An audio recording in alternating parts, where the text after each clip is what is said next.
الحمدللہ رب العالمین والصلاة والسلام علی محمد النبین. اعوذ باللہ من الشیطان الرجیم. بسم اللہ الرحمن الرحیم. خواتین و حضرات، تدبر قرآن کے مبادی میں ہم چوتھی بحث کا مطالعہ کر رہے ہیں. اس کی تمہید ہم نے ایک نظر دیکھ لی تھی. میں جو دو بنیادی باتیں اس میں کہی گئی ہیں پہلے ان کا خلاصہ کر دیتا ہوں تاکہ یہ واضح ہو جائے کہ وہ کیا مقدمہ ہے جس پر اصل میں یہ بحث مبنی ہے. یہ بات میں نے واضح کر دی تھی کہ جو کچھ بھی اس وقت ہمارے پاس دین کی حیثیت سے موجود ہے اس میں قرآن مجید خود اپنے بارے میں یہ کہتا ہے کہ اس کی حیثیت میزان اور فرقان اور مہمن کی ہے. یعنی جو کچھ بھی مذہبی معاملات میں اختلاف ہوگا اس میں وہی ہے جس پر تول کر دیکھا جائے گا کہ کیا حق ہے اور کیا باطل ہے. اسی طرح یہ بات کہ وہ کیا چیز ہے جس سے ہم فرق کریں گے کہ کون سی چیز قابل قبول ہونی چاہیے اور کس چیز کو رد کر دیا جائے، وہ بھی قرآن ہی. اور جو کچھ ہمارے پاس قدیم صحائف کی صورت میں موجود ہے، اللہ تعالیٰ کی جو کتابیں جس صورت میں بھی ہیں ان کے بارے میں بھی اس کا کہنا یہ ہے کہ وہ ان پر مہیمن بنا کر بھیجا گیا ہے. یعنی وہی ہے کہ جو اب اس دین کے لیے ایک نگران کی حیثیت سے کھڑا ہے جو اللہ تعالیٰ نے بھیجا تھا. یہ جو قرآن مجید نے اپنے بارے میں تین باتیں بیان کی ہیں، یہ اصل میں ایک ہی حقیقت کو تین اسالیب سے واضح کیا گیا ہے. یعنی وہ میزان ہے، اس کے ذریعے سے اختلافات کا فیصلہ ہوگا، اسی سے حق و باطل میں فرق کیا جائے گا. اور وہی یہ حیثیت رکھتا ہے کہ اس کو قدیم صحائف کی کسی چیز پر اگر کوئی نزاع پیدا ہو جائے تو نگران مانا جائے.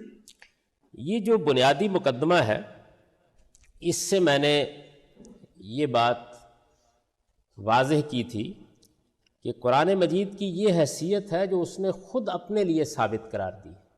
یعنی اس حیثیت کو کوئی آدمی اگر چیلنج کرنا چاہتا ہے تو وہ قرآن مجید کے ان بیانات سے متعلق گفتگو کر سکتا ہے. لیکن یہ اتنے واضح، اتنے قطعی ہیں، ان میں اتنے تعین کے ساتھ یہ بات کہہ دی گئی ہے کہ یہ حیثیت اس کی اپنے لیے ثابت کردہ حیثیت. کوئی اس کو نہیں مانتا یہ الگ بات ہے، لیکن مذہب کے دائرے میں کھڑے ہو کر قرآن کو مان کر قرآن کی یہ حیثیت ماننا بھی ناگزیر ہے.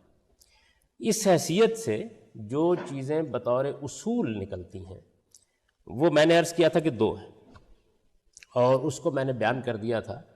کیونکہ آگے کی ساری بحث اس پر مبنی ہے تو میں اس کو دہرا رہا ہوں کہ پہلی یہ کہ قرآن سے باہر کوئی وحی خفی یا جلی، یہ دونوں اصطلاحات کو بھی میں نے واضح کر دیا تھا کہ ہمارے ہاں عام طور پر یہ سمجھا جاتا ہے کہ پیغمبر صلی اللہ علیہ وسلم پر جو وحی الفاظ کی صورت میں آئی ہے وہ وحی جلی ہے.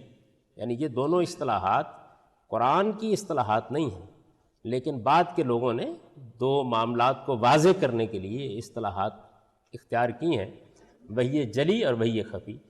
یعنی ایسی وحی کہ جو الفاظ کی صورت میں نبی صلی اللہ علیہ وسلم پر یا اللہ کے کسی پیغمبر پر کر دی گئی، اور وحی خفی یعنی جس میں مفہوم یا مدعا دل میں ڈال دیا گیا اور اس کو پیغمبر صلی اللہ علیہ وسلم نے اپنے الفاظ میں بیان کر دیا. تو یہ دو اصطلاحات ہمارے ہاں علمی پہلو سے وضع کی گئی ہیں، یعنی ان کی کوئی دینی بنیاد نہیں ہے. دو چیزیں موجود ہیں اور دو چیزوں کو چونکہ لوگوں نے بیان کرنا ہے تو اصطلاحات اسی لیے وضع کی جاتی ہیں، وہ ان کو بیان کر دیتے ہیں. تو میں نے یہ لکھا ہے کہ پہلی یہ کہ قرآن سے باہر کوئی وحی خفی یا جلی، یہاں تک کہ خدا کا وہ پیغمبر بھی جس پر یہ نازل ہوا ہے اس کے کسی حکم کی تحدید و تخصیص یا اس میں کوئی ترمیم و تغیر نہیں کر سکتا. یعنی قرآن کے میزان ہونے کا، قرآن کے فرقان ہونے کا یہ ناگزیر تقاضا ہے. جب اس کو مانا جائے گا تو پھر یہ نہیں مانا جا سکتا. پہلی بات کو یا پہلے مقدمے کو، اس پریمیسز کو کوئی چیلنج کر دے اور وہ اس کو ماننے سے انکار کر دے تو یہ الگ بات ہے. لیکن جب قرآن اپنے بارے میں خود کہتا ہے کہ میں میزان ہوں، میں فرقان ہوں، میں حق و باطل کا فیصلہ کروں گا، جہاں کوئی اختلاف ہو جائے گا وہاں میری حیثیت حکم کی ہے، تو اس کا یہ لازمی نتیجہ ہے کہ پھر کوئی جذباتی گفتگو نہیں کی جا سکتی. یعنی یہ وحی خفی ہے، یہ وحی جلی ہے. یعنی میں نے وحی خفی اور وحی جلی ان دونوں کے فرق کو بھی ختم کر کے یہ بات بیان کی ہے. یعنی قرآن سے باہر کو وحی جلی بھی ہے، پائی جاتی ہے اگر دنیا میں، تو وہ بھی قرآن کی اس حیثیت کو چیلنج نہیں کر سکتی. یعنی یہ قرآن کا اپنے لیے بیان کردہ مقام ہے. تحدید و تخصیص، ترمیم و تغیر، ان دونوں اصطلاحات کو بھی میں نے واضح کر دیا تھا. یعنی اگر کوئی بات قرآن نے کہی ہے اور مثال کے طور پر وہ 100 آدمیوں کے بارے میں کہی ہے، تو کوئی دنیا کی طاقت اب یہ نہیں کر سکتی اگر قرآن نے 100 آدمیوں کے بارے میں کہہ دی ہے کہ یہ 90 آدمیوں کے بارے میں، یا قرآن نے ساری دنیا کے لیے کہہ دی ہے اور کوئی کہے کہ یہ نہیں عرب کے لوگوں کے بارے میں، یا قرآن نے عرب کے لوگوں کے بارے میں کہہ دی ہے اور کوئی یہ کہے کہ یہ ساری دنیا کے بارے میں. یعنی جو چیز اس نے بیان کر دی ہے اس کے اوپر نہ کوئی دوسری چیز باہر سے آ کے حد لگا سکتی ہے، نہ کوئی اس میں جو چیز عام طریقے پر بیان کی گئی ہے اس کو خاص کر سکتی ہے، اور نہ کوئی ترمیم کر سکتی ہے، نہ کوئی تغیر کر سکتی ہے. یعنی یہ گویا یوں سمجھ لیجئے کہ اس کا نتیجہ ہے. دین میں ہر چیز کے رد و قبول کا فیصلہ اس کی آیات بینات ہی کی روشنی میں ہوگا. یعنی رد و قبول، کسی چیز کو قبول کرنا، کسی چیز کو ماننے سے انکار کر دینا، یہ جو کچھ بھی ہے اس میں اگر کوئی اختلاف ہو جائے گا، جب اختلاف نہیں ہے، کوئی مسئلہ نہیں پیدا ہوا، مطابقت واضح ہے تو بحث بھی نہیں ہے. لیکن اگر کبھی ایسی صورت ہو جائے گی تو یہ قرآن کی آیات ہیں، واضح آیات ہیں، جن کی بنیاد پر فیصلہ کیا جائے گا کہ کیا چیز اب قبول کرنی ہے، کیا چیز چھوڑ دینی ہے. مذہب کی دنیا میں قرآن کی یہ حیثیت خود قرآن نے اپنے لیے بیان کر دی. ایمان و عقیدہ کی ہر بحث اس سے شروع ہوگی اور اسی پر ختم کر دی جائے گی. یعنی جو چیزیں ماننے کی ہیں، جن چیزوں کی بنیاد پر ہماری نجات کا انحصار ہے، وہ ساری کی ساری چیزیں قرآن مجید ہی سے لی جائیں گی. اس لیے کہ یہ تو وہ معاملہ ہے کہ جس کو قرآن چھوڑ نہیں سکتا کسی طرح. ایمان ہے، عقیدہ ہے، اس پر نجات کا انحصار ہے. یہ نہیں کہا جا سکتا کہ وہ نجات کی شرائط 10 تھیں اور اس نے 9 بیان کی. یعنی قیامت میں جب وہ یہ کہتا ہے کہ تم نجات پاؤ گے، تمہیں یہ چیزیں پوری کرنی ہوگی، تو وہ پوری بیان کر دی ہے. کوئی ایسی چیز نہیں ہے کہ جو رہ گئی ہو باقی. ہر وحی، یعنی ہر وحی مطلب یہ ہے کہ وہ خواہ آج کی ہو، خواہ کل کی ہو، خواہ کوئی ہو، ہر وحی، ہر الہام، خواہ وہ قدیم لوگوں کا ہو، خواہ وہ ہمارے جیسے کہ صوفیہ دعویٰ کرتے ہیں ان کا ہو، ہر وحی، ہر الہام، ہر القاء، ہر تحقیق اور ہر رائے کو اس کے تابع قرار دیا جائے. یعنی کوئی چیز بھی ایسی نہیں ہے کہ جو اس کے اوپر حکومت کر سکے. کیوں؟ اس لیے کہ وہ میزان اور فرقان ہے اور یہ اس کا اپنا بیان ہے. یعنی یہ کوئی وہ چیز نہیں ہے کہ جو ہم باہر سے لا کر اس کے بارے میں کہہ رہے ہیں، بلکہ اس کا اپنا بیان یہی ہے. اور اس کے بارے میں یہ حقیقت تسلیم کی جائے گی کہ ابو حنیفہ اور شافعی، بخاری و مسلم، اشعری و ماتریدی اور جنید و شبلی، یعنی یہ اصل میں ہماری امت کے وہ لوگ ہیں کہ جنہوں نے ایک ایک فن میں غیر معمولی حیثیت اختیار کر لی. فقہ میں اگر آپ اٹھائیں گے تو ابو حنیفہ اور شافعی کو اٹھائیں گے. ابو حنیفہ اور امام مالک ایک ہی کم و بیش نقطہ نظر کے نمائندے ہیں، اور امام شافعی اور احمد بن حنبل کم و بیش ایک ہی نقطہ نظر کے نمائندے ہیں. تو اس لیے ایک اس نقطہ نظر سے، ایک اس نقطہ نظر سے لے لیجئے جس کو بزرگانہ حیثیت حاصل ہے. یہی معاملہ بخاری و مسلم کا ہے. محدثین بہت سے ہیں، لیکن یہ بات کم و بیش مان لی گئی ہے کہ امام بخاری اور امام مسلم نے جو کام حدیث میں کیا ہے وہ تمام محدثین کے کام میں سب سے زیادہ ممتاز ہے، سب سے زیادہ غیر معمولی ہے. تو ان میں سے بھی 2 بڑے آدمی کو آپ لے لیجئے. اسی طرح یہ اشعری و ماتریدی یہ اصل میں متکلمین جو ہے، یعنی جو مذہبی فکر کے دلائل بیان کرتے ہیں، عقائد کی حقیقت واضح کرتے ہیں، ان لوگوں کو متکلمین کہا جاتا ہے. یوں سمجھ لیجئے کہ جب یونانی فلسفے کا حملہ ہوا اور اس میں مذہبی عقائد پر اعتراضات کیے گئے، تو جن لوگوں نے ان اعتراضات کے جوابات دیے اور پھر اپنے خیال کے مطابق اسلامی عقیدے کی وضاحت کی تو وہ امام اشعری ہیں، امام ماتریدی ہیں، یہ بڑے لوگ ہیں اور انہی کا فکر زیادہ تر چل رہا ہے۔ معتزلہ ان کے مقابلے میں تھے لیکن ان کی حیثیت کم و بیش ختم ہو گئی۔ اب پورے عالم اسلام میں یہی دو نقطہ نظر ہیں، یا تو لوگ بالکل یعنی کلاسیکل اشاعرہ کے نقطہ نظر کو مانتے ہیں اور یا اس کی ماتریدی تعبیر کو مانتے ہیں۔ معتزلہ تو کم و بیش ختم ہو گئے۔ تو یہ دونوں اور جنید اور شبلی، یہ شبلی ہمارے جد امجد مانوی شبلی نہیں ہیں، یہ بڑے جلیل القدر صوفیہ میں سے، ابتدائی دور کے صوفیہ میں سے۔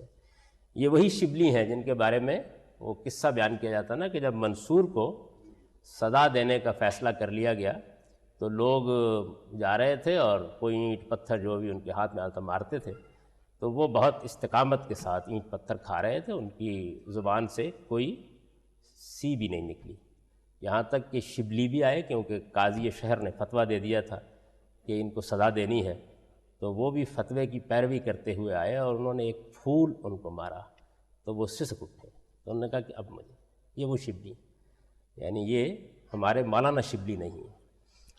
تو یہ جنید اور شبلی یہ اس تصوف کے وحدت الوجودی تصوف جو ہمارے ہاں ہے اس کے اکابر میں سے ہیں۔ تو سب پر اس کی حکومت قائم ہے اور اس کے خلاف ان میں سے کسی کی کوئی چیز بھی قبول نہیں کی جا سکتی، سب پر یعنی یہ سارے بزرگ ہیں، سب قابل احترام ہیں، سب کی بات سنی جائے گی، لیکن یہ نہیں ہو سکتا کہ وہ قرآن مجید کی حکومت کو باطل کر دیں، یعنی یہ کہیں کہ قرآن تو یہ کہتا ہے اور ہم یہ کہتے ہیں، یعنی جب وہ یہ کہیں گے تو ان کی بات سنی جائے گی، سمجھی جائے گی، اس کے دلائل ان سے طلب کیے جائیں گے، لیکن اگر یہ واضح ہو جائے گا کہ قرآن ان کی بات کو قبول نہیں کرتا تو پھر وہ بات بھی قبول نہیں کی جا سکتی۔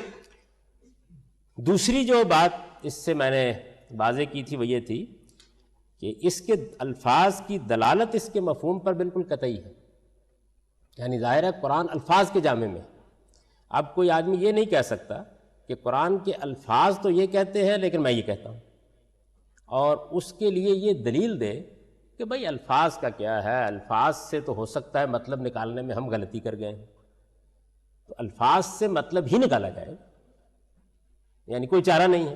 جس آدمی کو باہر کھڑا ہونا پھر وہ قرآن سے باہر کھڑا ہو جائے اور اس کو حق حاصل ہے، باہر کھڑا ہو کر یہ کہے کہ یہ میرا فلسفہ ہے، یہ میرا نقطہ نظر ہے، میں اس کو صحیح سمجھتا ہوں، لیکن جب وہ قرآن کے اندر کھڑا ہے تو پھر بہرحال بحث ہوگی الفاظ کی بنیاد پر، اور ان الفاظ کے بارے میں ہم مطمئن ہیں کہ جو مدعا اللہ تعالیٰ نے عطا کرنا چاہا ہے وہ مدعا ان الفاظ سے ادا ہو گیا ہے۔ رہی یہ بات کہ ہم اس کو سمجھنے میں غلطی کر جائیں تو یہ ہماری کوتاہی فہم اور یہ رہے گی، دنیا میں ہمیشہ رہے گی، لیکن اگر کوئی ہماری کوتاہی فہم پر بھی ہم کو مطلع کرنا چاہے گا تو وہ کیا کرے گا؟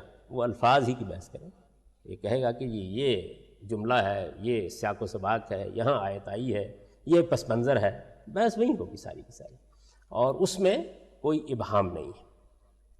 یہ جو کچھ کہنا چاہتا ہے پوری قطعیت کے ساتھ کہتا ہے، یعنی ایسا نہیں ہے کہ قرآن مجید اپنی بات کہنا چاہتا ہے اور بات میں ابہام رہ جاتا ہے یا وہ اپنی بات واضح نہیں کر سکتا، وہ جو کچھ کہنا چاہتا ہے پوری قطعیت کے ساتھ کہتا ہے اور کسی معاملے میں بھی اپنا مدعا بیان کرنے سے ہرگز قاصر نہیں رہتا۔ اس کا مفہوم وہی ہے جو اس کے الفاظ قبول کر لیتے ہیں، وہ نہ اس سے مختلف ہے نہ مطمئن، یعنی الفاظ کے سانچے کو اس معنی کو قبول کرنا چاہیے، ہر حال میں قبول کرنا چاہیے۔ جو بھی بڑی سے بڑی بات کوئی آدمی کہہ سکتا ہے، یہ کہہ سکتا ہے کہ ساری دنیا نے قرآن مجید کا مدعا غلط سمجھا ہے اور میں اس کا مدعا یہ سمجھ رہا ہوں، کہہ دے، لیکن جب وہ یہ بات کہے گا تو اس سے دلیل طلب کی جائے گی کہ کیا الفاظ اس کی اس بات کو قبول کرتے ہیں، یعنی یہ ہے اصل میں اس کا مطلب۔ جی، مختلف اور متباین کا مطلب یہ ہے کہ یہ چیز یہاں کھڑی ہے اور اس سے بالکل مختلف ایک چیز آپ نے دوسری جگہ کھڑی کر دی ہے، وہ اس سے دور کھڑی ہے، اس سے ہٹ کے کھڑی ہے۔ یوں سمجھ لیجیے کہ دو مترادف لفظ ہیں جو ذرا سے فرق کے ساتھ استعمال ہوتے ہیں۔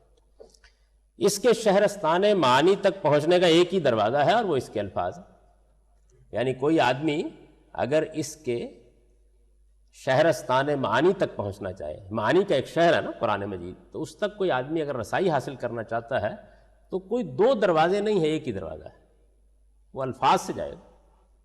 وہ یہ کہے گی نہیں، الفاظ کو آپ ادھر رکھ دیجئے، تو میں یہ مطلب بیان کرنا چاہتا ہوں، تو پھر وہ اس کا مطلب ہے، یعنی اس کی کوئی حیثیت نہیں۔ وہ اپنا مفہوم پوری قطعیت کے ساتھ واضح کرتے ہیں، اس میں کسی ریب و گمان کے لیے ہرگز کوئی گنجائش نہیں ہوتی۔ یہ میں نے دونوں جو پیراگراف ہیں ان کو دوبارہ واضح کر دیا ہے، کیونکہ یہ بنائے بحث ہے، آگے جو کچھ ہم کو بیان کرنا ہے اس پر بنیاد ہے۔ یعنی یہ دو باتیں ہیں جو پہلے کہی گئی۔ پہلے یہ بتایا گیا ہے کہ قرآن مجید نے اپنی کیا حیثیت واضح کی ہے، اور اس کے بعد یہ بتایا گیا ہے کہ اس کے نتیجے میں اب ہم کو کیا ماننا ہے، قرآن کے بارے میں کیا رویہ اختیار کرنا ہے۔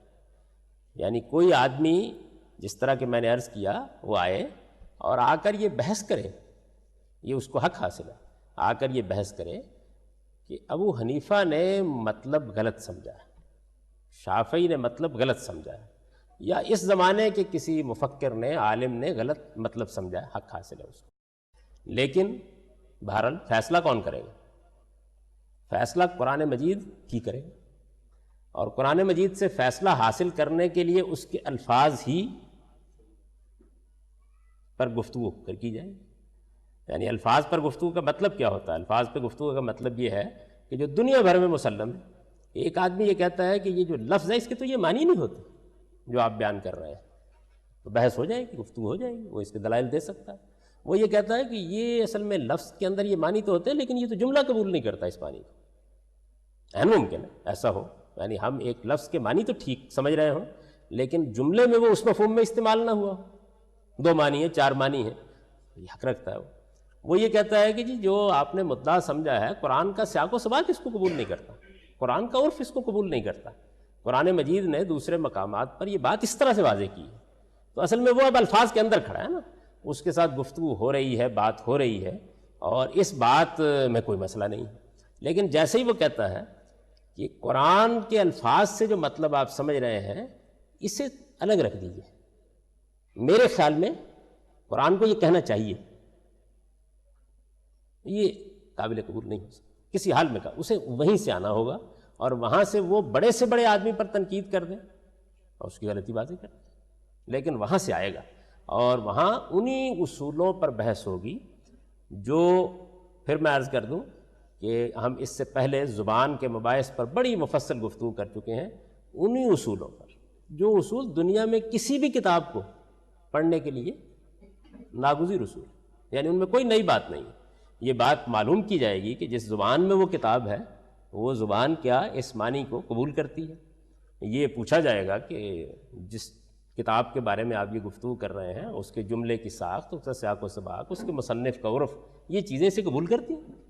تو یہ بحث جو ہم شیکسپیئر کے بارے میں بھی کریں گے، جو ہم غالب کے بارے میں بھی کریں گے، جو ہم فردوسی کے بارے میں بھی کریں گے، جو آج کے کسی بڑے سے بڑے نثر نگار کے بارے میں بھی کریں گے، دنیا کی کسی زبان کے عالم اور محقق کے بارے میں بھی کریں گے، وہی بحث وہاں بھی کریں گے، اور جس طرح سے اس مدعا کو چیلنج کر دیں گے۔ یعنی بہت سے لوگ جو ہے نا اس پہ اس طرح کہتے ہیں کہ دیکھیے ایک شاعر کا شعر ہے تو ہو سکتا ہے اس میں 4 معنی ہو سکتا ہے، ہر چیز کے بارے میں کہا جا سکتا ہے، لیکن آپ اگر وہ بیان کر رہے ہیں تو بتائیے نا الفاظ سے کیسے نکلتے ہیں۔ یعنی یہ بحث تو ہوگی ہر حال میں، اور یہی قرآن کے بارے میں بھی ہوگی۔ قرآن مجید میں بھی جب کوئی بات کہی جائے گی تو ہم پوچھیں گے، یہ سوال کریں گے، اور اس کے علاوہ کوئی اور راستہ اختیار نہیں کرنے دیں گے مخاطب کو۔ اگر وہ کرتا ہے تو ہمارے نزدیک وہ ایک غلط راستہ اختیار کر رہا ہے، پھر اصل میں وہ قرآن کے اندر نہیں کھڑا، وہ اس کے باہر چلا گیا ہے، اور باہر جا کے پھر اس سے علم و عقل کی بنیاد پہ گفتگو ہو سکتی، گھنٹوں کریں گے۔ لیکن یہ کہ جب وہ قرآن کی بنیاد پر کوئی بات کہہ رہا ہے تو اس میں ان دونوں چیزوں کا ہر حال میں لحاظ رکھا جائے گا۔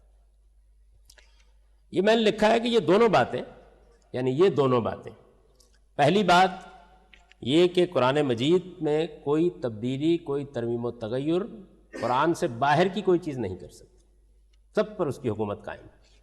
اور دوسری یہ کہ اس کے الفاظ کی دلالت اس کے مفہوم پر بالکل قطعی ہے۔ یہ دونوں باتیں قرآن کے میزان اور فرقان ہونے کا لازمی تقاضا ہے۔ یعنی یہ باتیں جو ہیں یہ قرآن کے بارے میں یوں نہیں ہے کہ زید یا بکر کہہ رہے ہیں، قرآن نے جو اپنے بارے میں بات کہی ہے یہ اصل میں اس کی کرولری، وہ بات آپ مانیں گے تو یہ دونوں باتیں ماننی پڑیں گی، اس کے علاوہ کوئی چارہ نہیں۔ کیونکہ اگر اس کے الفاظ کی حکومت کو باہر کی کوئی چیز باطل کر سکتی ہے تو پھر اصل میں میزان وہ ہے نہ کہ قرآن ہے. اور اگر اس کے الفاظ کی دلالت کے بارے میں شبہ پیدا ہو گیا ہے کہ جو مدعا اللہ تعالیٰ کو ادا کرنا تھا ضروری نہیں کہ الفاظ کے جامع میں وہ پورا آ گیا ہو، اگر آپ یہ بات مان لیتے ہیں تو پھر بھی وہ میزان اور فرقان نہیں رہا. یعنی اب اصل میں وہ تو مشتبہ ہو گیا، باہر کی کوئی چیز فیصلہ کر دی کہ کیا حق ہے کیا باطل ہے، پھر یہ ہو جائے گا. تو یہ دونوں باتیں قرآن کے میزان اور فرقان ہونے کا لازمی تقاضا ہے. ان کے بارے میں دو رائے نہیں ہو سکتی. یعنی ایسا نہیں ہو سکتا کوئی آدمی کہے کہ چلیے یہ بات ایک حد تک ہم مان لیتے ہیں، یا اس میں ایک یہ بات بھی ہو سکتی ہے. اسے یا تو اس بیسک پریمیسز کو چیلنج کرنا ہوگا کہ قرآن میزان اور فرقان نہیں ہے. اگر وہ ہے تو پھر یہ دونوں باتیں جو ہیں ان میں کوئی دوسری رائے ہو نہیں سکتی. تاہم چند سوالات ایسے ہیں جو بعض لوگوں کے لیے اس معاملے میں باعث تردد ہو سکتے ہیں. اب اگر آپ غور کیجئے تو یہ بالکل ایک واضح بات ہے. یعنی یہ جو باتیں میں نے عرض کی ہیں، ایک آدمی جس کا کوئی پس منظر نہیں ہے، جس کو کبھی مذہبی لوگوں کے ساتھ گفتگو کرنے کا موقع اگر نہیں ملا ہے، تو یہ بالکل کامن سینس پر مبنی بات ہے کہ بھئی اللہ کی ایک کتاب ہے، اللہ تعالیٰ کی کتاب کو ایسا ہی ہونا چاہیے. اس نے اپنے بارے میں خود یہ واضح کر دیا ہے کہ اس کی یہی حیثیت ہے، اور یہی حیثیت عقل مانتی ہے کہ اس کی ہونی چاہیے. جب اس نے اپنی یہ حیثیت بیان کر دی ہے تو اس کے نتیجے میں یہ دونوں باتیں بالکل بدیہی ہیں، بالکل عقلی ہیں. یعنی یہ باتیں ایسی نہیں ہیں جن پر کوئی استدلال کیا جا سکے. تو آپ کہہ سکتے ہیں کہ اگر ایسا ہے تو بس بات ختم ہو گئی. یعنی ایک بالکل عقل عام کی بات ہے، قرآن نے اپنے بارے میں یہ بات بیان کر دی، اس کے اندر کوئی ایسی چیز نہیں جس میں کسی آدمی کو کوئی تردد ہو. عام حالات میں تو اگر یہاں بات ختم کر دی جائے، یہ بات کہہ کے خاموشی اختیار کر لی جائے، تو اس کے بارے میں کوئی عقلی، کوئی علمی، کوئی ایسا سوال پیدا نہیں ہوتا. سادہ سی بات ہے، قرآن اللہ کی کتاب ہے. اس وقت زمین کے اوپر وہی تنہا کتاب ہے جو اللہ تعالیٰ کے الفاظ میں اس کے دعوے کے مطابق موجود ہے. اس نے اپنے آپ کو خود میزان اور فرقان اور مہیمن قرار دیا ہے. اس وجہ سے یہ بڑی بدیہی بات ہے، بڑی عقلی بات ہے، ایسا ہی ہونا چاہیے. یعنی اگر اس کی یہ حیثیت نہیں ہے تو پھر انسان کہاں جائے؟ اگر اس کو کوئی تردد پیش آ جائے تو پھر کس چیز کی طرف رجوع کرے؟ تو بظاہر یہ لگتا ہے کہ اس پر بحث کو ختم ہو جانا چاہیے. یعنی اس پہ نہ کوئی سوال پیدا ہونا چاہیے، نہ کوئی تردد ہونا چاہیے. یہ بات ہر آدمی کو ماننی چاہیے، لیکن ایسا نہیں. یعنی ایسا نہیں. چنانچہ میں نے یہ لکھا ہے کہ تاہم چند سوالات ایسے ہیں جو بعض لوگوں کے لیے اس معاملے میں باعث تردد ہو سکتے ہیں. یعنی جس وقت آپ کسی ایک حقیقت کو مانتے ہیں تو اگر اس کے بارے میں کوئی ایسی چیز سامنے آ جائے کہ جس سے وہ حقیقت مشتبہ ہوتی ہوئی محسوس ہوتی ہے، یا جو آپ نے نتیجہ نکالا ہے وہ نتیجہ اپنی جگہ پر قائم نہ رہ رہا ہو، تو ظاہر بات ہے کہ تردد پیدا ہو جاتا ہے نا. تو میں نے جتنا بھی اس وقت ہمارا علم ہے، یعنی جو کچھ بھی پچھلے 1300-1400 سال میں قرآن مجید پر کام ہوا ہے، قرآن مجید کے حوالے سے دین پر کام ہوا ہے، اس سب کو سامنے رکھ کے یہ بتا دیا ہے کہ اگر یہ مقدمہ جو میں نے بیان کیا ہے اس کو آپ لوگوں کے سامنے رکھیں گے تو مذہبیات کی دنیا میں 4 سوالات ہیں جن کو فیس کرنا پڑے گا. جو سوالات اگر آپ غور کریں تو اس مقدمے کو، اس پریمیسز کو اصل میں چیلنج کرتے ہیں. یعنی اگر ان سوالات میں جو بات بیان کی گئی ہے اس کو تسلیم کر لیا جائے، صحیح مان لیا جائے، تو پھر اوپر جو کچھ ہم بیان کر چکے اسے واپس لینا پڑے گا. علم عقل کا تقاضا یہی ہے. اچھا 2 رویے ہوتے ہیں اس معاملے میں. ایک رویہ یہ بھی ہوتا ہے بعض لوگوں کا کہ وہ 2 نقیض اور متضاد چیزوں کو مانتے رہتے ہیں. ایسا ہوتا ہے، لیکن یہ 2 نقیض اور متضاد چیزوں کو ماننا یہ عقل انسانی کی توہین ہے. یعنی یہ تو ہو سکتا ہے کہ کوئی آدمی 2 چیزوں کو متضاد سمجھ رہا ہو اور آپ کے خیال میں وہ نہ ہو تو بتا دیجئے نا کہ نہیں ہے. لیکن تضادات میں آدمی جی نہیں سکتا، ممکن نہیں ہے. اگر تو پہلی بات آپ مانتے ہیں تو وہ جو 4 باتیں آگے بیان کی گئی ہیں پھر ان کے بارے میں بتانا پڑے گا کہ وہ کیا ہیں. اور اگر آپ نہیں مانتے ان کو تو پھر سوال یہ کیوں نہیں مانتے؟ کیونکہ ان سے کچھ مسائل پیدا ہوتے ہیں. تو یہ اب ایک نازک بحث ہے جس میں ہم داخل ہو رہے ہیں. یوں سمجھ لیجئے کہ ایک بالکل عقلی بات، کامن سینس پر مبنی بات، ایسی بات جس کے بارے میں کوئی بحث نہیں ہونی چاہیے تھی، جس کو جب بیان کیا جائے تو ہر آدمی کو یہ کہنا چاہیے تھا کہ یہ تو بالکل ٹھیک بات ہے.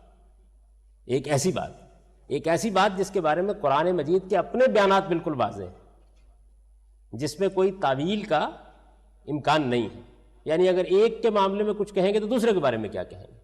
اور اگر آپ کسی سے بات کریں گے اور آپ ان چاروں سوالات کو نہیں چھیڑیں گے تو وہ وہی بات کہے گا جو میں نے کہی.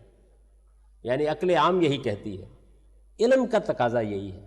بات اتنی سادہ، اتنی بدیہی ہے کہ اس میں کوئی بحث ہونی نہیں چاہیے، لیکن ہے.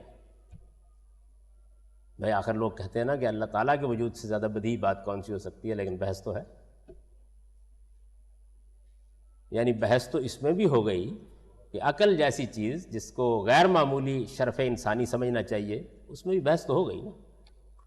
اس کے اوپر فلسفہ بھی بحث کرتا ہے، موجودہ سائنس بھی بحث کرتی ہے. انسان جیسی چیز کہ اپنے وجود کا شعور ہم کو جتنا ہوتا ہے کسی چیز کا نہیں ہوتا، لیکن اب یہ بھی موضوع بحث ہو گیا ہے. یعنی کیا صورتحال وہ تو نہیں ہے کہ خواب میں ہنوز جو جاگے ہیں خواب میں، تو نہیں. یہ تو نہیں ہے کہ ہے آدمی بجائے خود ایک محشر خیال، کہیں یہ صورتحال تو نہیں ہو گئی. تو ظاہر بات ہے کہ یہ جتنی بھی چیزیں ہیں یہ بحث میں آ سکتی ہیں.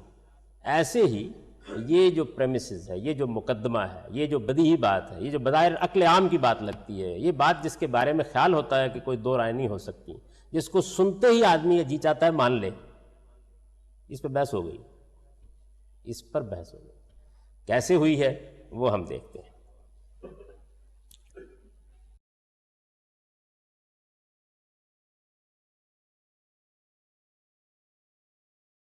پہلی چیز جو اس معاملے میں سامنے آتی ہے، آپ نے ایک بات کہی اور کہنے کے بعد جیسے ہی دنیا کے سارے علم کو آپ نے اپنے سامنے اٹھایا تو ایک سوال سامنے آ گیا. وہ پہلا سوال کیا ہے؟ وہ پہلا سوال یہ ہے کہ ایک یہ کہ قرآن میں بعض مقامات پر قرات کے اختلافات ہیں. یعنی قرآن مجید، میں نے اس سے پہلے بھی آپ سے عرض کیا تھا کہ عربی زبان میں جب ہم عبارت لکھتے ہیں، ایک عبارت ہم لکھ دیتے ہیں عربی زبان میں، اس وقت بھی جو عربی زبان ہے، قرآن کی عربی کو چھوڑ دیجئے، اس وقت بھی جو عربی زبان ہے اس میں جب ہم کوئی عبارت لکھ دیتے ہیں تو اس عبارت میں جیسے کہ اس کو پڑھنا چاہیے بعض جگہوں کے اوپر 1 2 3 4 احتمالات پیدا ہو جاتے ہیں. یعنی میں اس بات کو تھوڑا سا واضح کر دوں. ہم نے جو زبان سے الفاظ نکالے ہیں، ان الفاظ کو جب ہم زبان سے نکالتے ہیں تو اب اس کو تحریر کی صورت دی جاتی ہے. جب تحریر کی صورت دی جاتی ہے تو اس میں ہمارے پاس جو چیز ذریعہ بنتی ہے ابلاغ کا وہ رسم الخط ہے. ایسا ہی ہوتا ہے نا، وہ رسم الخط ہے. ہماری اردو کا جو رسم الخط ہے یہ وہی ہے، ذرا سے فرق کے ساتھ جو عربی کا ہے. انگریزی کا اپنا رسم الخط ہے، ہندی کا اپنا رسم الخط ہے، سنسکرت کا اپنا رسم الخط ہے. تو جو رسم الخط بھی انسان نے ایجاد کیے ہیں وہ اتنے پرفیکٹ نہیں ہو سکے. یعنی اس کے وجوہ اسباب ہیں، یہ بحث چھڑ گئی تو میں بتاؤں گا کیوں نہیں ہو سکے. لیکن جتنے بھی رسم الخط آج تک دنیا میں جتنے رسم الخط ایجاد ہوئے ہیں ان میں سے کوئی بھی ایسا پرفیکٹ نہیں ہو سکا، ایسا کامل نہیں ہو سکا کہ جس طرح کے اہل زبان اس لفظ کو بول رہے ہیں یا جن صورتوں میں بول رہے ہیں بیان ہی ثبت کر دیں. بھائی انگریزی میں آپ کا اصرار ہوتا ہے کہ نائف ہے، لیکن وہاں تو نائف لکھا ہوا ہوتا ہے. میں نے یہ کروڈ مثال دی، کیوں لکھا ہوا ہوتا ہے اس کی ایک وجہ ہے، لیکن بھر لکھا ہوا ہوتا ہے نا. اس سے آپ اندازہ کر سکتے ہیں کہ رسم الخط یعنی کسی چیز کو جب آپ الفابیٹس میں یا کسی تصویر میں ادا کریں گے، تصویریں ہی ہے نا یہ، تو ہم جس طرح بولتے ہیں زبان کو اس کو آنا چاہیے نا. مثلا میں آپ کو مثال دیتا ہوں، ہماری پنجابی زبان ہے، پنجابی زبان کا رسم الخط اپنا رسم الخط وہ تو دیوناگری ہے. ہمارے ہاں دیوناگری رسم الخط رائج نہیں. یعنی یہاں پنجابی کے بڑے اعلیٰ شہپارے موجود ہیں، بارش شاہ کی ہیر ہے، میاں محمد بخش کا کلام ہے، اسی طرح اور بڑے اعلیٰ لوگوں نے لکھا ہے، بلے شاہ کی کافیاں ہیں. لیکن ان کو لکھنے کے لیے بولتا ہے جب ایک آدمی پنجابی میں تو وہ تو بول دیتا ہے. اگر اسی کو آپ لکھنا چاہیں تو جو رسم الخط اس وقت اس کے لیے اختیار کیا جاتا ہے وہ یہی ہمارا نستعلیق اور نسخ ہے. یہ اس کی آوازوں کو لکھ نہیں سکتے. کیسی عجیب بات کر رہے ہیں بھائی. یہ لکھ سکتا ہے برا، یہ لکھ سکتا ہے برا، یہ لکھ سکتا ہے برا، یہ پرا کیسے لکھے گا؟ دیکھیں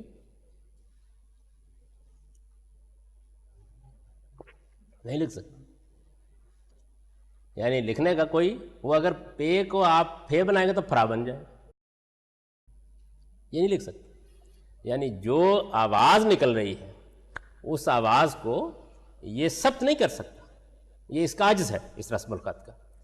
اچھا اسی طریقے جیسے میں نے انگریزی زبان کے بارے میں آپ کو مثال دی، یعنی کتنے ایسے الفاظ ہیں کہ جن کے بارے میں آپ کو یہ ضرورت محسوس ہوتی ہے کہ آپ اہل زبان سے یہ جانیں کہ اس کا تلفظ کیا ہے، جاننے کی کوشش کرتے ہیں. اس لیے کہ رسم الخط کو ادا کر دینا چاہیے نا. اگرچہ انگریزی زبان کے رسم الخط کا معاملہ یہ ہے کہ اس میں جو حرکتیں ہیں، یعنی ہم جب لفظ بولتے ہیں تو اس کے اندر جو آوازیں نکلتی ہیں، ان آوازوں میں کچھ آوازیں تو مکمل آوازیں ہیں اور کچھ آوازیں نامکمل آوازیں ہوتی ہیں. تو وہ نامکمل آوازوں کو بھی الفاظ میں ادا کرتا ہے، جیسے واول سے وہ ادا کرتا ہے، یعنی وہ باقاعدہ اس کے حروف میں ادا کر دیتا ہے. جبکہ جو ہماری اردو کا رسم الخط ہے وہ ایسا نہیں کرتا. یہ میں آپ کو الفاظ کی مثالیں دے رہا ہوں. بھائی آپ اصرار کرتے ہیں کہ بھائی یہ ایک ہی طریقے سے خواہش لکھا ہوا ہے اور خواتین لکھا ہوا ہے، وہ خواتین ہے اور یہاں واو نہیں بول رہی. جیسے میں نے آپ کو انگریزی کی مثال دی. اب وجہ کیا ہے کیوں نہیں بول رہی؟ یعنی اس بحث کو آپ تھوڑی دیر کے لیے رکھ دیجئے، ورنہ یہ میں بتا سکتا ہوں آپ کو کیوں نہیں بول رہی. لیکن دنیا کی کوئی زبان بھی ایسی نہیں، یعنی جن زبانوں سے میں واقف ہوں، رسم الخط کے بارے میں جو کچھ میں نے پڑھا ہے اس کی روشنی میں اطمینان کے ساتھ یہ عرض کر سکتا ہوں کہ کوئی دنیا کا رسم الخط بھی ابھی تک ایسا نہیں ایجاد ہو سکا کہ جو لفظ کے تلفظ کو جیسے کہ وہ ہے ہر جگہ مکمل طور پر ادا کر دے. نہیں ہو سکا. اور کوئی ایسا رسم الخط بھی ایجاد نہیں ہو سکا جو جملے کے اسٹریسز کو منتقل کرے. کچھ نہیں ہو سکتا. یعنی رسم الخط تو سادگی سے جملے کو بیان کر دے گا. عربی زبان کے ساتھ مسئلہ یہ ہے کہ جو اس کا رسم الخط ہے، اس وقت نسخ ہے نا عربی زبان کا اپنا رسم الخط، جس میں آپ قرآن لکھا ہوا دیکھتے ہیں. یہ رسم الخط جو ہے یہ اپنی بڑی خوبیاں رکھتا ہے. دنیا کی بہت سی زبانوں نے اس کو اپنایا ہے. فارسی نے اس کو اختیار کر لیا، حالانکہ فارسی کا یہ اپنا رسم الخط نہیں ہے. ہماری اردو نے اس کو اختیار کر لیا، حالانکہ اردو کا یہ اپنا رسم الخط نہیں ہے. یہ رسم الخط جو ہے اپنے اندر بڑی خوبیاں رکھتا ہے. اس پر بھی گفتگو کی جا سکتی ہے کہ کیا کیا خوبیاں رکھتا ہے. اس میں بڑا حسن ہے، بڑا جمال ہے. یہی وجہ ہے کہ یہ دنیا کا وہ رسم الخط ہے کہ جس کو لکھنے کے فن نے مصوری کے قریب پہنچا دیا. یعنی چونکہ اس میں ایسا نہیں ہوتا کہ آپ نے مختلف الفابیٹس لیے ہیں. ہمارے انگریزی زبان میں الفابیٹس کی دو صورتیں ہیں نا، ایک جس کو آپ کہتے ہیں یہ چھوٹا اے ہے اور ایک کہتے ہیں بڑا اے. تو دو صورتیں ہیں. ان دونوں صورتوں میں جو لفظ کی تصویر بنتی ہے وہ متعین ہے، لیکن یہاں تو ہر لفظ کی اپنی تصویر. یعنی جس طرح اللہ تعالیٰ کی تخلیق میں ہر آدمی ایک دوسری شخصیت بن جاتا ہے، اسی طرح ہر لفظ اپنی ایک تصویر رکھتا ہے. یہ اس رسم الخط کی ایک بڑی خوبی ہے. اچھا اسی طریقے سے یہ رسم الخط قلم اٹھانے کی ضرورت نہیں محسوس ہونے دیتا. آپ چاہیں تو بے تکلف ایک جگہ قلم رکھیں اور خط کے آخر میں اٹھا لیں. آپ کیسے؟ کبھی موقع ہو تو لکھ کے دکھا دوں گا. اس رسم الخط میں بڑی خوبی ہے. لیکن ان ساری خوبیوں کے باوجود اس کے اندر بعض مسئلے ہیں، اور وہ مسئلے یہ ہے کہ موجودہ یہ اس کی جو موجودہ صورت ہے یہ بہت ڈیولپ ہو چکی ہے، بہت ڈیولپ ہو چکی ہے موجودہ صورت. اس وقت جو آپ کو عربی زبان لکھی ہوئی ملتی ہے، اس میں بھی آپ موجودہ زمانے کے کسی ادیب کی کوئی کتاب اٹھا لیں، آپ عربی زبان کا اخبار اٹھا لیں، تو لفظ کی جو صورت لکھی ہوئی ہے اس کو پڑھنے کی 3-4 صورتیں ممکن ہوتی ہیں. اور پھر اس کے بعد ظاہر ہے کہ آپ کا زبان کا ذوق، جملے کا سیاق و سباق وہ آپ کو بتا دیتا ہے کہ آپ اس کو اس طرح پڑھیں. یعنی یہ ہو جائے گا. اس میں قرآن مجید جس وقت لکھا گیا ہے اس وقت یہ رسم الخط اتنا ڈیولپ نہیں ہوا تھا. اس کی بہت ہی ابتدائی صورت تھی جس میں وہ لکھا گیا.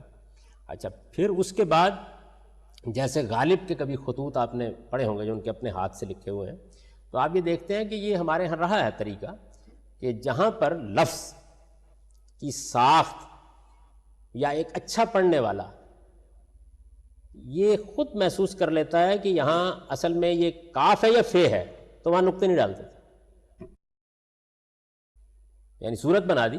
اب ہے نا صورت میں تو ذرا سا فرق یہ ہے نا کاف اور فے کا. صورت میں تو بہت کوئی اچھا کاتب لکھے گا تو ہو سکتا ہے نمایاں کر دے، ورنہ عام طور پر، اور اگر فرض کر لیجیے ملا کے آپ کو لکھنا ہے تو مثال کے طور پر فارسی لکھیں یا کارسی لکھیں تو کیا کریں گے، نقطے نہ پڑے ہوئے. لیکن وہ کہتے ہیں کہ بھائی میں زبان فارسی کا عالم ہوں، اس میں فے کا وہ تو بنا دیا ہے، نقطہ ڈالنے کی کیا ضرورت ہے، پڑھ لے گا نا آدمی، پڑھ لے گا، یعنی جملہ بتا رہا ہے. تو قرآن مجید کا اس وقت ہمارے پاس جو رسم الخط ہے اس میں یہ دونوں چیزیں ہوئی، یعنی لکھنے کا جو اس وقت کا انداز تھا اس میں لوگ عام طور پر کوئی نکات ڈالنا بھی بہت پسند نہیں کرتے تھے، اور یہی صورتحال کم و بیش لکھنے کے انداز کی بھی ہے، یعنی جو اس کی لفظ کی صورت ہے اس صورت میں 2 3 4 احتمال پیدا ہو جاتے ہیں لکھا ہوا سامنے. اچھا، اب ظاہر بات ہے کہ جب اس کو پڑھا جائے گا تو اختلاف ہو جائے گا. ایک آدمی یہ کہے گا کہ جی میں اس کو کاف تے اور لام لکھ دیا ہے، قتل وہی جو کرتے ہیں ہمارے یہاں بہت لوگ، لکھ دیا. تو اب یہ لکھا ہوا ہے، تو یہ دیکھیے کہ عربی زبان میں یہ قتلہ پڑھا جا سکتا ہے، قتلہ پڑھا جا سکتا ہے، قاتلہ پڑھا جا سکتا ہے، قتلہ پڑھا جا سکتا ہے. قتلہ اس نے مار دیا، قتل کر دیا، قتلہ اس نے مار دیا اور ایسے مار دیا کہ ٹکڑے ٹکڑے کر دیا. قاتلہ وہ اس کے ساتھ لڑنے کے لیے نکل کھڑا ہوا، قتلہ وہ مار ڈالا گیا، ایک میں مار رہا دوسرے میں مار ڈالا گیا. یعنی یہ تو میں نے چند سادہ سی مثالیں دی کہ ایک لفظ جو ہے لکھا ہوا ہے نا، جیسے آپ لکھتے ہیں قتل، ایسے ہی لکھا ہوا ہے. اچھا، ستم یہ ہے کہ نقطے بھی نہیں ڈالے ہوئے. اب نقطے نہیں ڈالے ہوئے تو اور مسئلہ ہو گیا، یعنی یہ فتلہ بھی پڑھا جا سکتا ہے نا. اچھا، تے بھی نہیں ہے، اس نتیجے میں قبلہ بھی پڑھا جا سکتا ہے، قبلہ بھی پڑھا جا سکتا ہے، قابلہ بھی پڑھا جا سکتا ہے. تو مطلب یہ ہے کہ عربی رسم الخط کے اندر یہ مسئلہ اب بھی موجود ہے، لیکن اگر اس میں نقطے نہ ہوں تو مسئلہ اور بھی سنگین ہو جائے گا. تو اب ظاہر ہے کہ اگر کوئی کتاب مثال کے طور پر عربی زبان میں آپ کو لکھ کر دے دی گئی ہے تو یہ ہو سکتا ہے. عربی زبان میں یہ مسئلہ ہے، اس وقت بھی ہے، یعنی قرآن مجید جس طرح لکھا گیا ہے اس پر تو مجھے بعد میں گفتگو کرنی ہے کہ اس میں کیا مسائل ہیں، کیا پرابلم پیدا ہوئے ہیں، اس کو چھوڑ دیجئے. اس وقت جو ہے ہمارے استاد بتایا کرتے تھے کہ ایک مرتبہ مدرسے میں، یعنی مدرسہ الاصلاح سرائے میر میں اساتذہ جتنے، کوئی کافی اساتذہ تھے، 25-26 عربی زبان کے ماہرین جو وہاں پڑھا رہے تھے، سارا دن جو کتابیں پڑھتے تھے.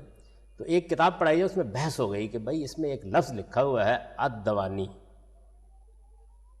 اور یہ لفظ مطلب دوانی جو ہے وہ دانیہ کی جمع ہے، اور اس سے کوئی معنی نہیں بنتا. کوئی ایک صاحب ایک قیاس کر رہے ہیں، دوسرے دوسرا قیاس کر رہے ہیں، تیسرے اس پر کوئی 2-4 دن بڑی زوردار بحث ہوتی رہی، لیکن فیصلہ کن نہیں ہو سکا معاملہ. یہ بھی خیال کیا گیا کہ ہو سکتا ہے مس پرنٹ ہو، لیکن دوسرے نسخے دیے سب میں الدوانی لکھا ہوا ہے.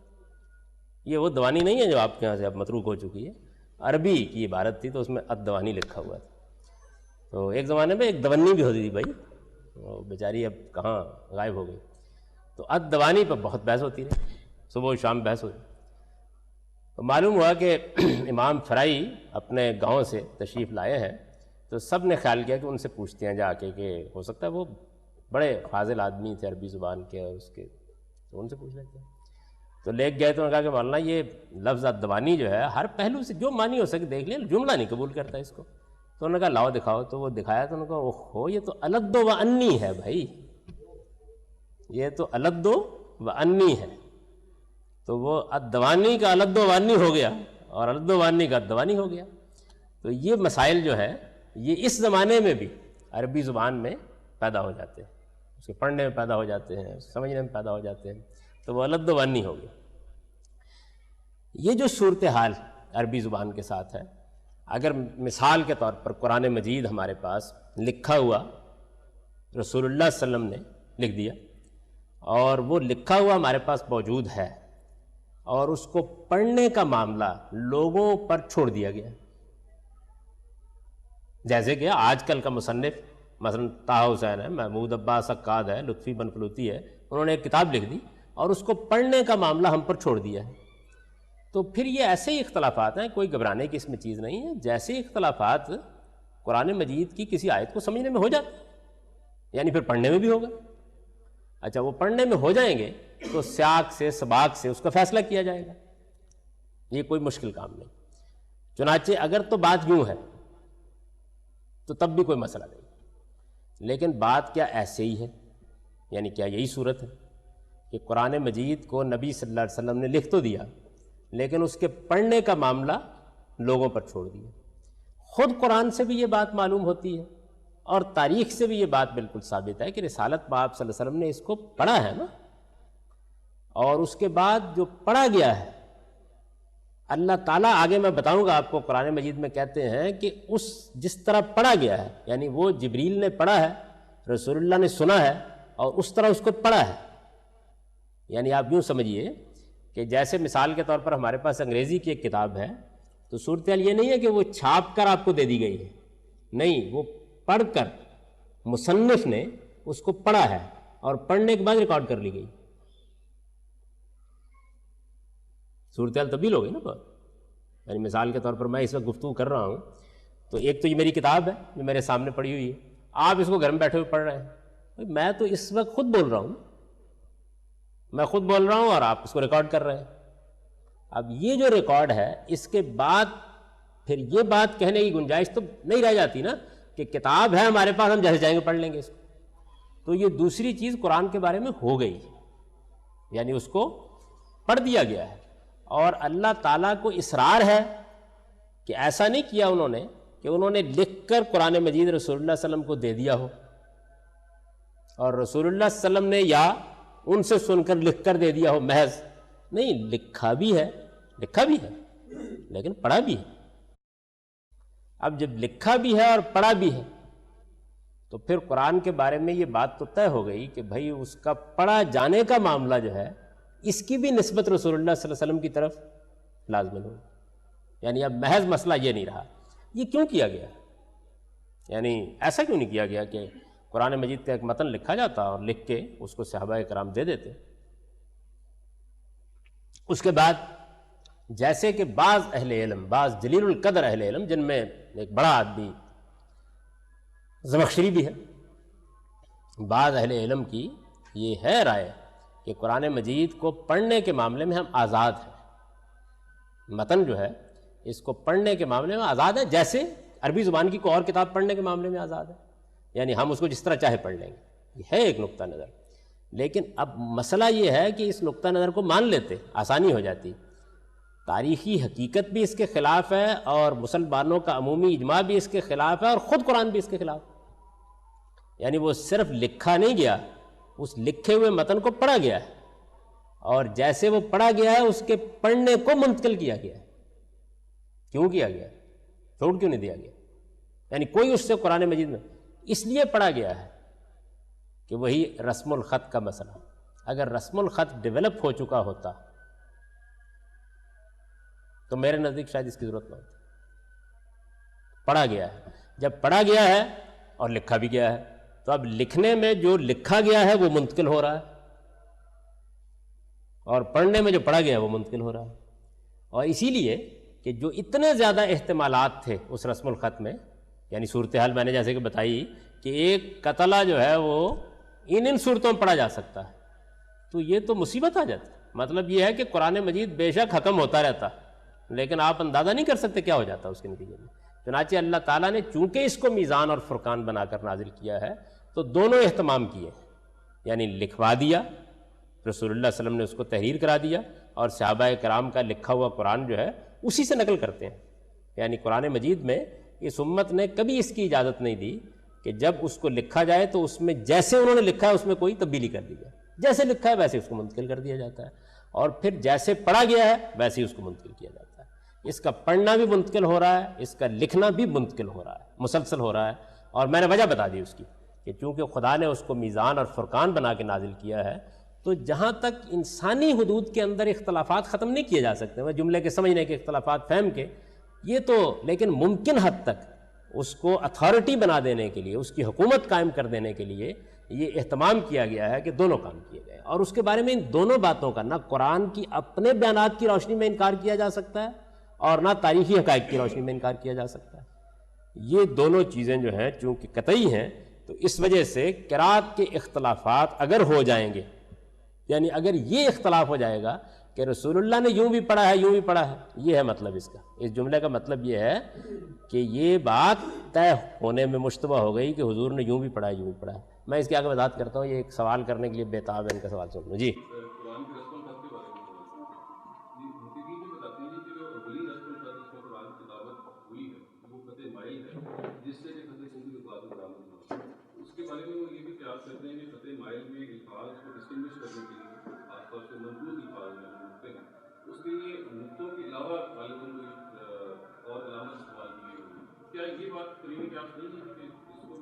اس سے بھی کوئی فرق نہیں پڑتا، یعنی اگر میں نے تو عرض کیا کہ نقطے بھی لگا دیا جائے، یعنی قتلہ کی میں نے اسی لیے مثال دی کہ نقطے بھی لگا دیں، نقطے بھی لگا دیں، تب بھی لفظ کو 5 صورتوں میں پڑھا جا سکتا ہے، 10 صورتوں میں پڑھا جا سکتا ہے، اور دیکھیں کتنا فرق ہو جائے گا۔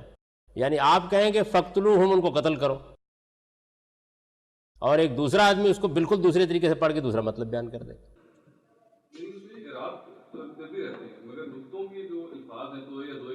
نہیں، قریب ہو جاتا ہے، مطلب کچھ مشکل حل ہو جاتی ہے، کچھ مشکل حل ہو جاتی ہے، لیکن یہ کہ اس سے فرق نہیں پڑتا۔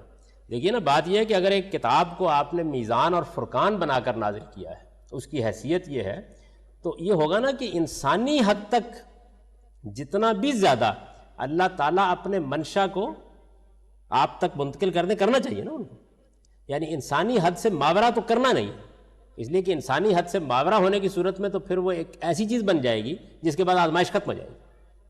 انسانی حد تک آخری اہتمام کیا جائے گا، اور میرے خیال میں عربی زبان کے رسم الخط میں آج بھی آخری درجے کا اہتمام یہی ہو سکتا ہے کہ لکھ بھی دیا جائے اور مصنف بول بھی دے، یعنی اب پھر اختلاف صرف وہ ہو سکے گا کہ جو اختلاف سیاق سباق وہ ہو ہی جاتا ہے، یعنی پھر اس کے آگے پھر کچھ نہیں ہو سکتا۔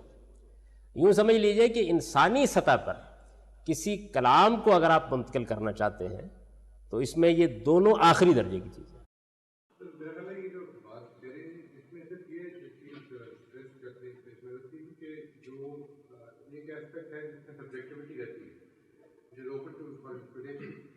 لیکن زبان بنائی گئی ہوگی جب، تو کاف اور پیش کو الگ الگ رکھنے کا مقصد ہوگا، وہ مقصد اگر نقطوں کے علاوہ بھی کسی صورت میں پورا ہو جاتا ہے تو وہ اختیار کر لی گئی ہوتا ہے۔ لیکن سوال یہ کہ جب اقبال یا غالب کو خط لکھتا ہے اپنے دوست کو، اور جب اللہ تعالیٰ اپنی کتاب کو آرگنائز کرتے ہیں، تو ان میں اگر پے اور کاف کے حروف موجود ہیں تو وہ ان ڈسٹنکشن کو اوائڈ کرنے کی کیا وجہ ہو سکتی ہے؟ اس لیے کہ پڑھا جا رہا ہے نا ساتھ، یعنی میں نے اپنی کتاب جو ہے اس کو تحریر کیا اور اس کے ساتھ اس کی قرات میں ریکارڈ کرا رہا ہوں، خود پڑھ کے ریکارڈ کرا رہا ہوں۔ اب زیادہ اہمیت اس کی نہیں رہی کہ وہاں لکھا کیسے گیا ہے، وہاں سہولت پھر دیکھی جائے، یعنی میں اس کے اوپر گفتگو کر سکتا ہوں کہ انہوں نے ان چیزوں کے بارے میں نقطے موجود تھے، یہ زیادہ تر لگانے کا طریقہ کیوں نہیں اختیار کیا، یہ بتا سکتا ہوں میں، لیکن میں یہ عرض کر رہا ہوں کہ اس سے قطع نظر تھوڑی دیر کے لیے مان لیجئے کہ یہ سب ہے۔ اس میں جو چیز ایکچولی جو امپورٹنٹ تھی وہ یہ کہ نقطے اگر یہ حروف موجود تھے، پے اور کاف تھے، اور پھر منقوط تھے یا غیر منقوط تھے، اس کو کسی اور شیپ میں ڈفرنٹ تھا، یہ بات کہ نقطے نہیں لگائے گئے، نہیں، میں تو یہ کہہ نہیں رہا، میں یہ نہیں عرض کر رہا، یہ میرا اس وقت موضوع نہیں میرا، میں یہ بتا رہا ہوں کہ کوئی رسم الخط جس میں بھی آپ لکھیں گے اس رسم الخط میں سب کچھ ہے، اس کے باوجود بھی رسم الخط کے اندر احتمالات باقی رہتے ہیں، یعنی میں تو یہ بات کر میں آپ چاہتے ہیں کہ میں اس کو موضوع بناؤں اور اپنی رائے دوں اس معاملے میں، یہ میں اس وقت میرا موضوع نہیں، میرا موضوع اس وقت یہ نہیں ہے قرآن مجید کے رسم الخط کی تاریخ کیا ہے، یعنی یہ میرا موضوع نہیں، میرا موضوع اس وقت یہ ہے کہ قرآن مجید جو ہے وہ آج کے رسم الخط میں لکھا جائے، آج کے رسم الخط میں لکھا جائے جو انتہائی ڈیولپڈ رسم الخط ہے، تب بھی یہ مسئلہ پیدا ہوگا، اس کو گوارا کیا جا سکتا تھا، لیکن اللہ تعالیٰ نے اس کا بھی حل کر دیا، یعنی انسانی حد تک جب آپ کسی کتاب کو لکھ دیں، اعلیٰ سے اعلیٰ رسم الخط میں لکھ دیں، اور اس کے بعد اس کو پڑھ بھی دیں، تو اس کے بعد تو کوئی امکان نہیں باقی رہ جاتا نا اس بات کا، صرف وہ پھر احتمالات باقی رہ جاتے ہیں جن احتمالات کا تعلق بہرحال پھر انسان کے حدود سے، یعنی اس سے آگے کوئی چیز نہیں ہو سکتی. پھر تو یہی ہے کہ اللہ تعالیٰ کی آواز میں ریکارڈ کر دی جائے، اس سے آگے یہی ہو سکتا ہے کہ وہ پڑھ دیں، بلکہ یہ ہے کہ مطلب بھی بتا دیں، پھر یہی ہو سکتا ہے. ایک اس میں پھر واقعہ رہتا ہے کہ جو لفظ کی جو ساخت ہے جس کو اکثر صدقی اعراب ہے، لفظ ضعف ہے یا ذوف ہے، یعنی ایک لفظ جی آپ اعراب کے بارے میں فرق کریں، ایک جو لفظ کے بارے میں اگر یہ لغت فرق ہو جائے گی کہ لفظ ایسے ہی پڑھا جا سکتا ہے ایسے ہی پڑھا جا سکتا ہے، تو یہ تو استعمال کے اثر بھی باقی رہے گا کیونکہ لفظ کو بولا ہی دو طرح جاتا ہے، ان دونوں میں جب قرات کر کے میں نے ریکارڈ کرا دیا تو میں نے بول دیا نا کیسے بولنا ہے، وہ بھی احتمال ختم ہو گیا. میں یہی غرض کرنے کی کوشش کر رہا ہوں کہ مجھے اس وقت اس موضوع، میرا یہ موضوع نہیں ہے اس وقت کہ قرآن کے رسم الخط کی تاریخ کیا ہے، خط مائل کیا تھا. جو محققین یہ دعویٰ کرتے ہیں ان کے دعوے کی کیا حقیقت ہے، جو یہ کہتے ہیں کہ نکات تھے ان کی کیا حقیقت ہے، جو یہ کہتے ہیں کہ نقطے بعد میں ایجاد ہوئے اس کی کیا حقیقت ہے، یہ بالکل ایک الگ بحث ہے. میں جو بات عرض کر رہا ہوں وہ یہ ہے کہ قرآن کے ساتھ یہ معاملہ ہو گیا ہے کہ نہ صرف یہ کہ اس کو لکھا گیا ہے، آپ تھوڑی دیر کے لیے فرض کر لیں دنیا کے آخری درجے کے ڈیولپ رسم الخط میں لکھا گیا ہے، اس کے بعد اس کو پڑھا بھی ہے. اور میرے خیال کے مطابق کیا عقل عام بھی یہ مانتی ہے کہ اگر دونوں کام کسی کتاب میں کر دیے جائیں، یعنی آپ کے سامنے میری کتاب بھی چھپی ہوئی موجود ہے اور میں نے اس کو خود پڑھ دیا، تو اب تو صرف فہم کے اختلافات باقی رہ گئے، یعنی اب متن کا اختلاف ہونا ممکن نہیں رہا، آخری درجے میں ختم ہو گیا. تو اب ٹائم بھی ہو گیا، تو اب آپ لوگ 20 منٹ کا